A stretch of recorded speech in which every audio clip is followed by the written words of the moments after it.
today's presentation, we'll be talking about automated USP 788 testing for particulate matter. As we look at the outline here, we'll cover these particular USP tests, the 788 test, which is for small volume and large volume parenteral matter. USP 787 is just kind of a small twist to USP 788. With some changes made, understanding we'll now be measuring lower volumes because we'll be looking at therapeutic protein injections. We'll discuss USP 789 for ophthalmic solutions, and finally USP 729, which is about lipid emulsions. So we're really talking about subvisible particle counting, and just the line between visible and subvisible kind of depends on your eyesight and how old you are, but roughly as you look at this chart here in the upper right, somewhere around 70 microns or so is where we start saying larger than that, perhaps it could be visible. Down here below 50 microns, we usually say this is the subvisible region, and the testing here in the subvisible region is generally carried out here at 10 and 25 microns. Here we look at the dynamic range of the sensors we'll be talking about today. Most of the measurements will be made using the LE400 sensor, which measures from 0.5 to 400 microns, which is the widest dynamic range of any sensor used for these kinds of measurements. And briefly I'll talk about if we're looking at aggregated proteins, if we want to measure into a smaller size range, we also have the FX nanosensor, which will get us down to 0.15 microns. In terms of where these particles come from, on the left we have this list of particles and expected size ranges, which comes from the book by Tom Barber. And we see that things like silicone oil droplets show up here down in the 10 micron range. And these other contamination particles can come from various places, and we see kind of the size ranges that they would show up in. So what we're looking for is usually contamination down in the subvisible region, and they come from these and many other sources. The basic USP 788 test is broken down depending on the size of the injections of the injectable drug. If it's under 100 ml, it's a small volume parenteral. For small volume parenterals, we combine 10 or more units, we then mix them, we degas it, and when I degas, if I have a vacuum chamber, that's kind of the best way to do that, or people might put it in an ultrasonic bath or just let it sit a while. We'll take 4 samples, disregard the first, average the next 3, and down below we see the limit for the number of particles per container greater than 10 and greater than 25 microns. If we're dealing with injectables where the volume is larger than 100 ml, which is a large volume parenteral, then we might be able to just test individual units, but the test remains the same. We sample 4 times, disregard the first, average the next 3, and here we look at a contamination level based on number of particles per ml, greater than 10 and greater than 25 microns, as seen here. There's additionally the USP 1788 document, which gives us more of a background in terms of how to prepare the instrument, how to do the instrument standardization, what we want to test on the calibration, something we do basically on a 6-month basis, what to do about sample handling, the environment, and then also there's a lot of information about the microscopy test, which is an alternative way to do these measurements to light obscuration. The table here is just showing you some background counts and expected count rates when using the microscopic test for preparing the system. All of the discussion we will have today, though, we'll be discussing doing these measurements using what is called in the document the light obscuration method. And let's just discuss light obscuration, extinction, and light scattering for a moment here, because actually the AccuSizer is a combination of extinction and light scattering. Now the sensors that are used for these measurements, the LE400 sensor has 2 detectors. Extinction and obscuration are essentially the same thing. Here we're looking at how much of the light is obscured or blocked by the presence of a particle as it passes through the laser beam. So we have the extinction detector here, which looks at the amount of light blocked by the particle. But as you get to very small particles, there isn't much extinction, and we added a second detector, the scattering detector, in order to extend the dynamic range down to smaller sizes. At smaller sizes, there's not much extinction, and the majority of the signal comes from the scattering.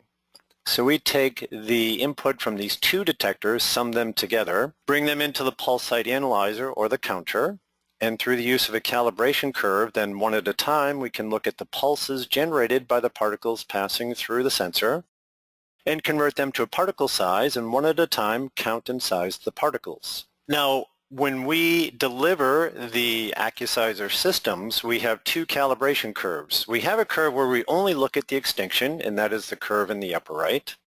And then the summation curve where we look at extinction plus scattering, that is the calibration curve in the lower right. One competitor somewhere once was trying to say the AccuSizer isn't really a light obscuration system, and that's ridiculous, because actually when you get up to 10 and 25 microns, the signal only comes from extinction. So it doesn't really matter if you're using the summation calibration curve or if you're using the extinction calibration curve up here at 10 and 25 microns. The only pulses recorded really come from the light obscuration. So in our opinion, it's possible to use either of the calibration curves. And certainly at 10 and 25 microns, this is certainly a light obscuration liquid particle counter. Before we use a test, we're going to go through various standardization tests. This is typically done as part of the IQ/OQ, or the system validation, when we bring the instrument into the laboratory.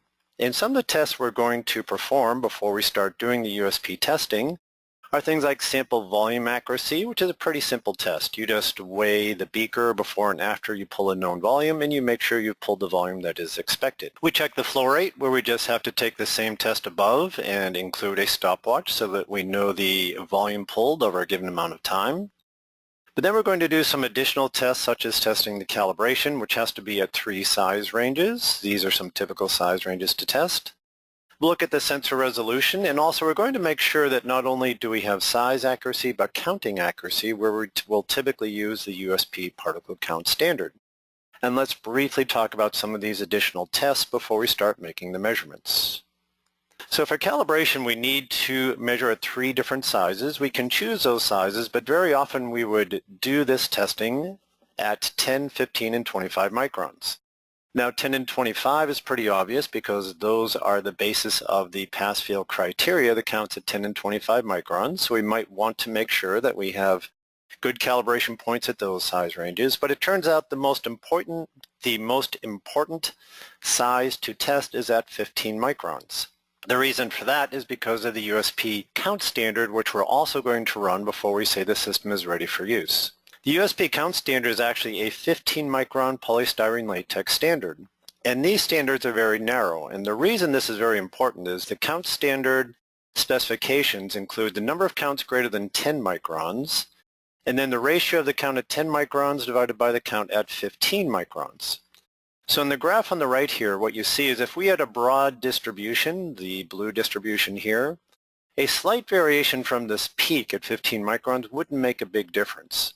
But if we have the 15 micron peak absolutely perfect, then we're going to count exactly 50% of the particles in this population of the count standard.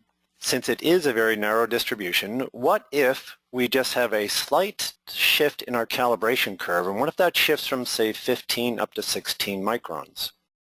What you can see here is if this shifts to the right, then instead of counting half the particles, we might only count about 15% of the total particles in the count standard at where we thought was 15 microns. And if that shift occurs, instead of the ratio being 4,000 divided by 2,000 and a ratio of 2, which is right in the acceptable limit, as you see here, then the ratio might be like 4,000 divided by 600, and this ratio would shoot up to a number near 6.7, which would be outside of this acceptable range. So before we use the system, the place where we're most careful in making sure we have the calibration accurate is here at 15 microns. So that is the most important point that we test now before moving forward in the IQ/OQ and the validation of the system. Here is a picture of this USP Count Standard and just kind of the certificate of analysis that comes with it. And years ago, this used to be kind of an anxious moment for the people doing the system verification because these are very expensive standards and you can only use them once or twice at the most. So we used to be concerned, if I make a mistake, maybe I'm going to end up spending $600 and failing. But what we can do now is we actually can run the count standard. We can actually go into the software and find out the actual voltage right at the 15 micron point. And if required, we can step back into the calibration and adjust that, and then recalculate the measurement using a new adjusted calibration curve.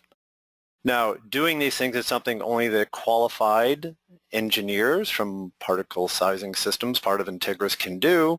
So it isn't something we recommend customers do, but when we go in and do these tests, we can actually go in and adjust the calibration curve if required to make sure that when we do the calculation of this ratio, we can always pass the system. So now, as we go out and validate these systems, there's a lot less anxiety, and we have automated ways to test the calibration and to adjust it to make sure that we have the 15 micron point on the calibration curve at exactly the right position in order to make sure that we could pass this test. Another test we need to perform is sensor resolution. And sensor resolution is defined as the broadening of the width of the distribution due to errors in the sensor. So these polystyrene latex standards have a very narrow distribution. We'll call that the standard deviation of the standard.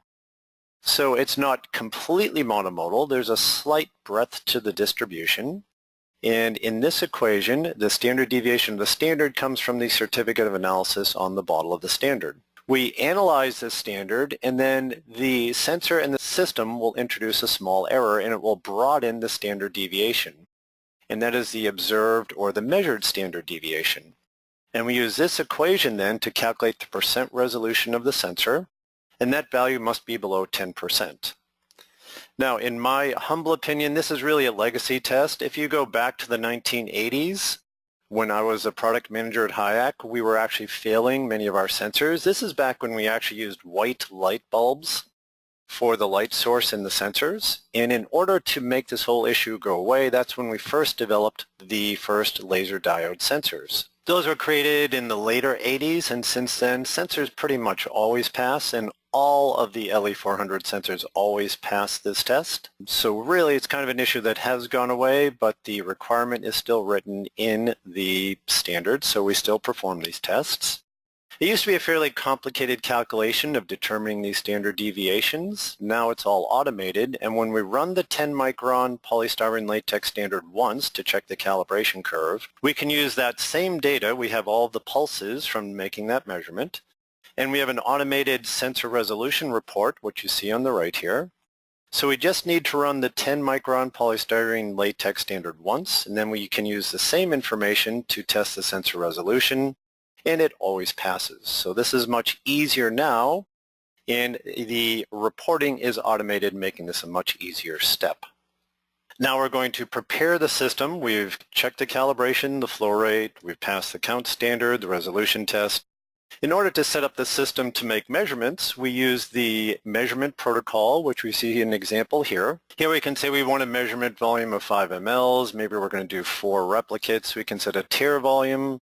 We can make an air gap in between the flush volume and the actual sample if we wish. We can decide how we're going to do the mixing of the sample. Do we want to use a stir bar, or for very low volumes we might do a push-pull using the syringe?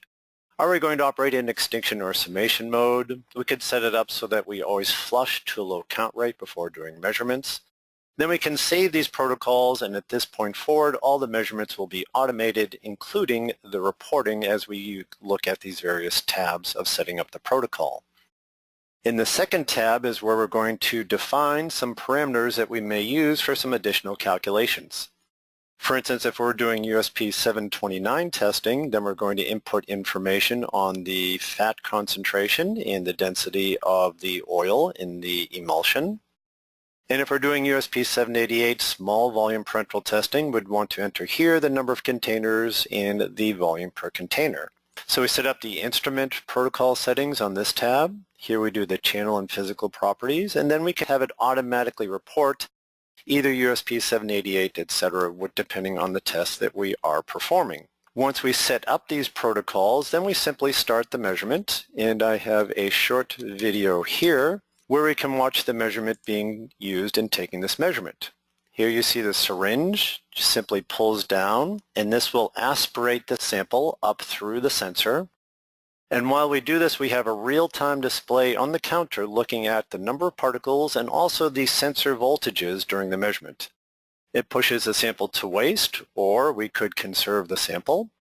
And the measurement just takes a few minutes. We'll do this typically 4 times. Disregard the first and do the average of the next 3. So that's how simple the operation is now, just for doing standard automated USP 788 testing. At the end of the measurement, we can have automated reporting. And we can either have it just average the second, third, and fourth, and that's what we did in this report. We take the second, third, and fourth pull of the syringe. We look at the number of particles greater than 10 and 25 microns. We take into account the number of containers and the volume per container, and it gives us the calculated values in the pass-fail criteria right here. We could also, at the end of multiple measurements, reach in, select the results, and do the averaging on selected results. So all of this is now completely automated, including the reporting and giving the pass-fail criteria as you see here. Now, once we've finished the measurement, sometimes we're also going to want to go in and have the measurements reviewed and signed by some operator. So we have fairly sophisticated user management now in the software when operating in a 21 CFR Part 11 mode, where we can assign users, assign the authority these users have. Are they allowed to just run the system? Are they allowed to change the protocol? We can set it up so that they're allowed to review and sign reports, as you see here. We have information on how we set up the security settings. So at the end of the measurements, either the person who operated the system can review and sign and approve the reports, or we could make it so that a second operator, perhaps a manager, needs to sign and approve the reports. There is report signing, reviewing, and approving features built into the software. And at the end, you can see who signed, reviewed, and approved these reports, and then the report is put into a logbook or put into some electronic system where all of the results are kept and organized. So the measurements, the reviewing, the signing, all now completely automated. Now, that is doing standard USP 788 testing. We can also now fully automate this using an autosampler. So we could have these samples, either individual large volume injections or pooled samples, loaded into a tray. And what we're going to do now, the only thing that changes is we're going to have the software assign information on each of the samples, how we're going to perform the measurements. For instance, you know, the first 4 might be sample 1, the next 4 might be sample 2, and it knows how to do the averaging, knowing what is in each of these particular containers. So the instrument settings are about the same, but the autosampler now gets set up, and also we will set up the tray and how we're going to export the data. So we could load this up with 24 or with 48 given number of samples and completely automate this so that the entire system now is automated, and we can go through multiple samples if we need high throughput testing of many systems. So that's USP 788. A few changes have been made to create the new USP 787 testing, which is specific for therapeutic proteins. It's very similar to USP 788, but now we're concerned not only with contamination, but perhaps also protein aggregation, which could create counts up in the size range of concern. So with proteins, we have concern if the proteins aggregate to a large enough size, we can run into a health risk. It could trigger the immune system, and that could have deleterious effects for both the drug acting properly and also just the basic health of the patient. So now we're concerned not only with contamination, but also the degree of aggregation of therapeutic proteins. Now these proteins are very small. The actual monomer of the protein might be down here in the range of about 15 nanometers. In order to measure the size of these primary proteins, that's when we use dynamic light scattering, such as the NICOMP system you see here. And the result on the screen now is a NICOMP DLS result, where the mean size of the monomer is at about 15 nanometers. But here we stress this protein, and now after we stress the protein, we see these aggregates showing up here in the range of about 200, 150 nanometers. Dynamic light scattering can catch the monomer and the aggregates, but it's not going to give us concentration. It's just going to show us the size distribution. We can use a liquid particle counter, such as the AccuSizer FX Nano, which we see here, where we can actually start counting and sizing and getting the concentration of these aggregates beginning at 150 nanometers.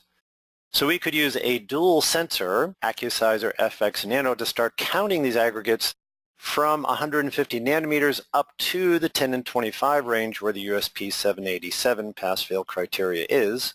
So we could use the same system both for research and for the pass-fail criteria for USP 787. But if all we're doing is USP 787 testing, then the single sensor LE400 sensor is all we need, because USP 787 is very similar to USP 788. The only real differences are we might need to do some dilution now because of higher background count due to the proteins. The sample preparation might be a little different, and certainly the sample volumes are often quite a bit smaller. So we might want to do measurements of much smaller volumes now, maybe just 200 microliters, maybe 5 ml would be the largest sample volume we want to measure now. But in terms of the pass-fail criteria at 10 and 25 microns, we see for small and large volume injections, the numbers are still essentially the same as what we use for USP 788. So the testing is essentially the same, but we might be using smaller volumes. And on this slide, we're just showing some data where we prove the ability of the AccuSizer SIS to measure very accurate concentration and size down to very small sample volumes. So here we see using sample volumes from 650 down to 50 microliters. And this is a count standard where we knew what the answer should be, and what we see is our averaged, and also our reproducibility numbers are actually still very, very good down to these very small sample volumes. We typically talk about being able to measure accurately down to 150 microliters, but you see in this particular study, even at 50 microliters, we're getting very accurate and very consistent count results. Here you just see the linear regression of the count data as a function of sample volume, accurate and a very high R-squared down to very low sample volumes. So feel very comfortable using the AccuSizer SIS system for USP 787 testing, including at very low sample volumes. Now to automate testing of proteins, this is where we created the AccuSizer A2000 MPA, which stands for Microplate Analyzer. Here we use an autosampler again, but we use microplates where the sample volume in each well is just about 1 ml, and we can actually do multiple measurements in each well and can automate analyzing either 1 or 2 trays using the microplate analyzer. So this is fully automated, and I'm just going to show a brief video next of the A2000 MPA in action. So here is the A2000 MPA, which is a system we use for proteins. You see this needle is now in this cleaning vessel, and we actually pull the sample through the sensor, and we actually test the background. You see the live indication on the screen here, looking at the background count as we clean the needle before we move over to the first measurement. It's moving over to the first sample position.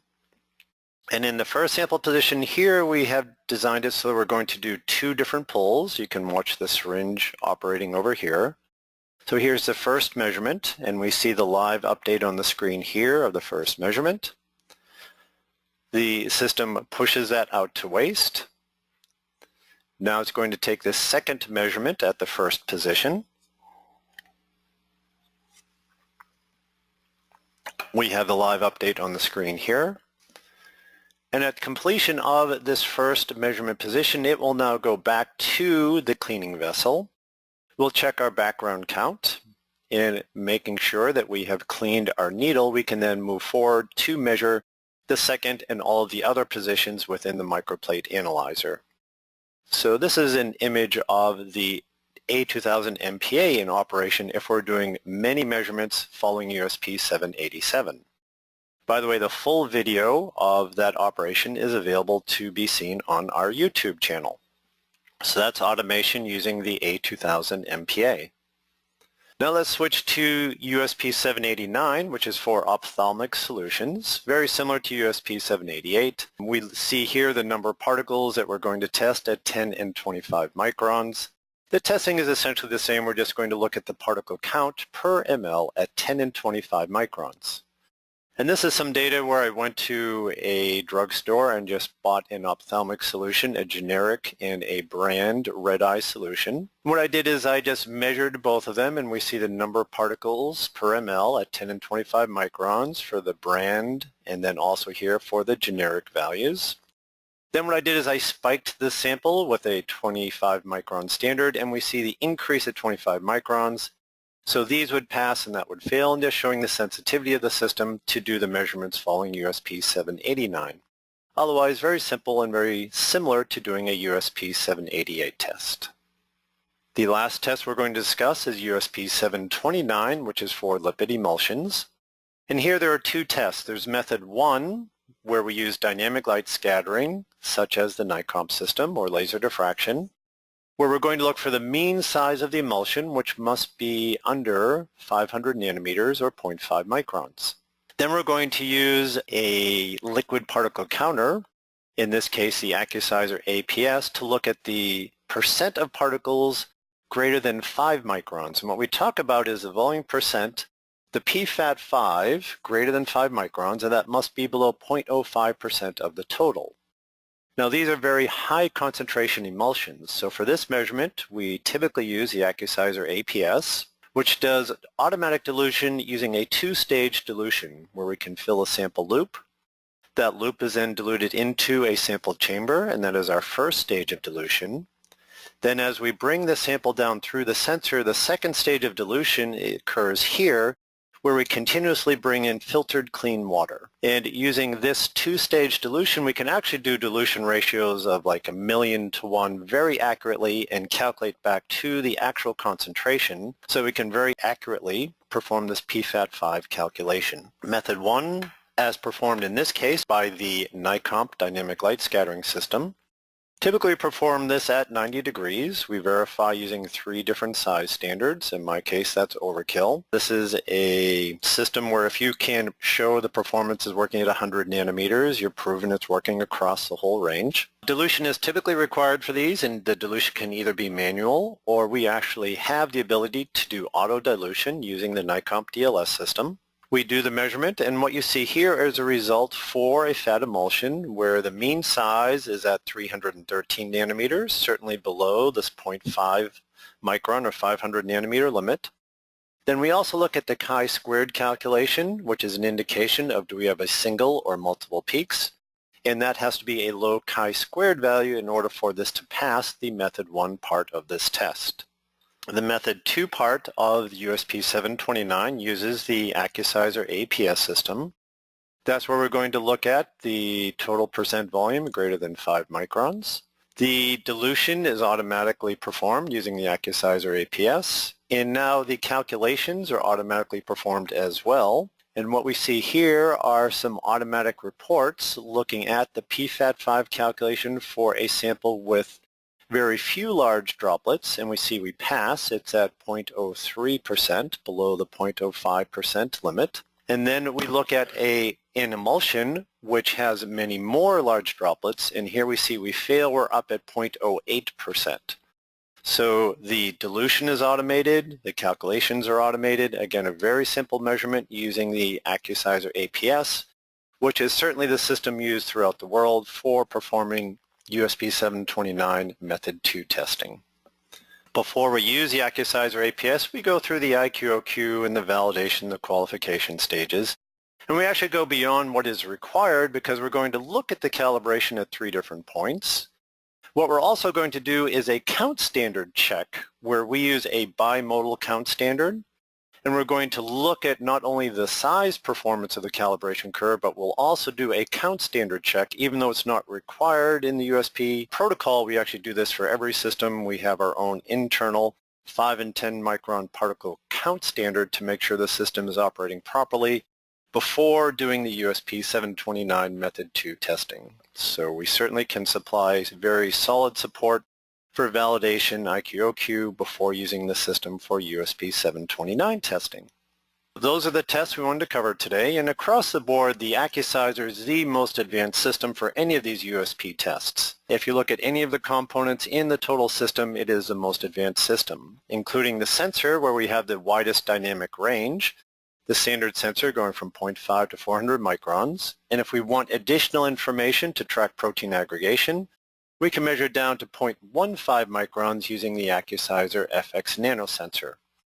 We have the most sophisticated counter with up to 1024 size channels. As we have shown here, we have the most advanced software, not only for automated reporting, but also to facilitate the system IQ/OQ in validation, verification prior to being used.